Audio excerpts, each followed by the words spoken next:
The first thing is that the Silicon Valley is, more than any other place in the world, built on merit.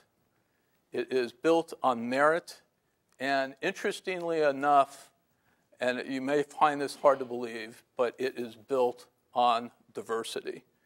And that is the strength, the core strength of the Valley. And now when I use the term Silicon Valley, it also expands way beyond the Silicon Valley. And I'll talk a little bit about that.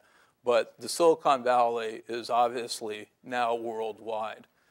But the one thing I noticed, and whenever I represent clients in other industries, in other parts of the world that are non-tech related, non-life science related, not emerging growth related, I see a different dynamic out there. And a lot of times you see structures in place that do not recognize merit.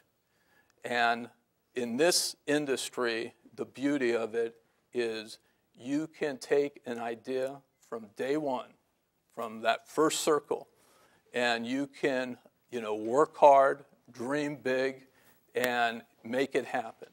And no one will prejudge you, no matter what age you are, no matter where you come from.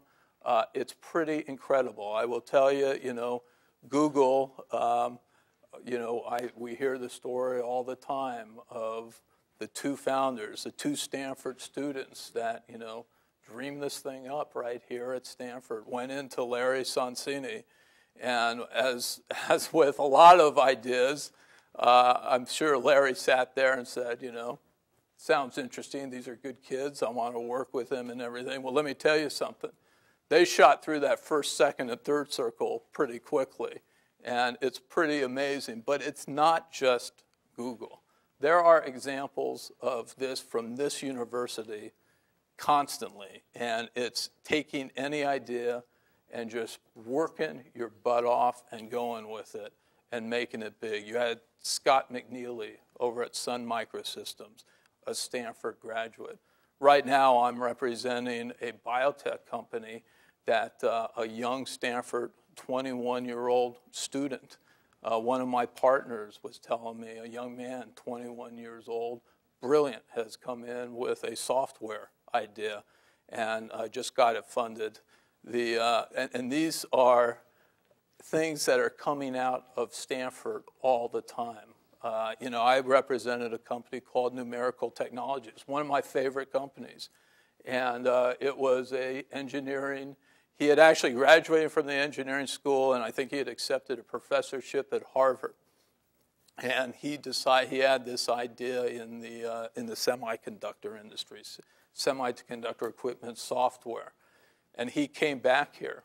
And he's now living in a gorgeous place in Woodside and dreaming big about his next big venture. And he went from the first circle to the second circle to the third circle. Actually, he probably sold at the top of the second circle. But these are the types of things that are done not every day, but it's also not just the Googles of the world. And that is because this is an all ethnic, different, diverse, ethnic diversity is amazing. We speak 60 different languages plus in the Silicon Valley. And if you go to our law firm, you will see that represented because we reflect the client base. And there's no prejudging. That is the strength of the technology industry. The other thing is, and I'm sure you guys have heard this over and over again, but it's true. Failure is not a stigma. One of my partners often says, if you get a resume from an entrepreneur and there isn't a list of Chapter 11 companies on that entrepreneur's resume, then there's something wrong. And it's true. I mean, let me qualify that a little bit. You may not want it to be totally down the page, but it is a situation where not taking the risk is a bigger failure than taking the risk. And that is just another beauty of the Valley. Hey, one other thing I have to tell you, that is also true of the Valley, and people don't talk about this as much, is the luck factor. Anything takes luck. I've seen brilliant ideas with brilliant management teams work their tails off, and in the end, their timing was off because they just did not hit the market at the right window and everything. So that's something you can't control.